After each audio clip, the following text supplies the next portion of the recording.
ကိ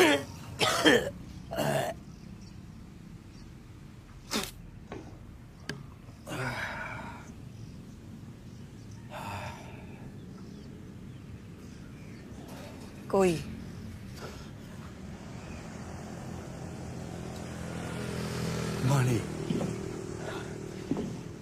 မလေးကိုကြီးစီလာတယ်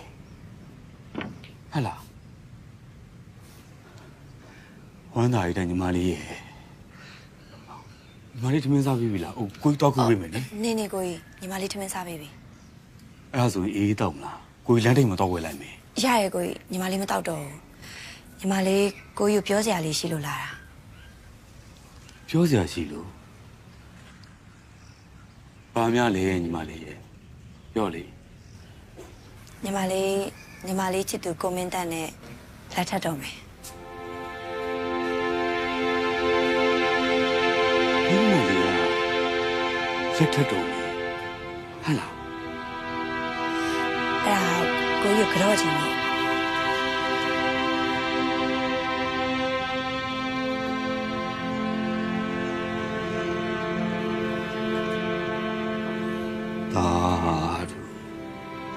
တာ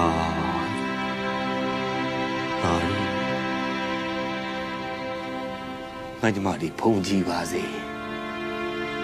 တက်ရှိပါစေကိုရောစိတ်ပါကျမ်းမာချမ်းသာပါစေ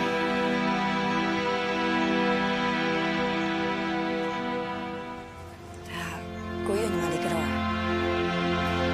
ကိုကြီးကတော့ဘာပြောလဲညီမလေး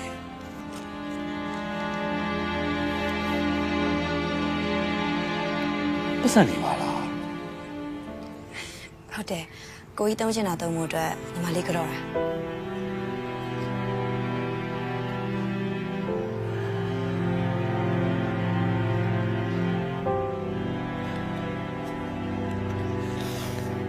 တော်ဝဲညီမလေးဟာ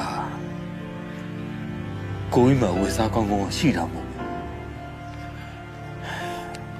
ညီမလေးကြောတယ်မဟုတ်ဘူးကိုကြီးကဝယ်စားအစ်စ်တွေဝဲပြီးညီမလေးရဲ့မင်္ဂလာပွဲမှာရှိုးထုတ်ပြအောင်ပါ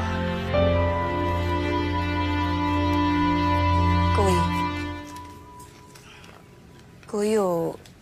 ညီမလေးတစ်ခုလောက်တောင်းပန်ခြင်းတယ်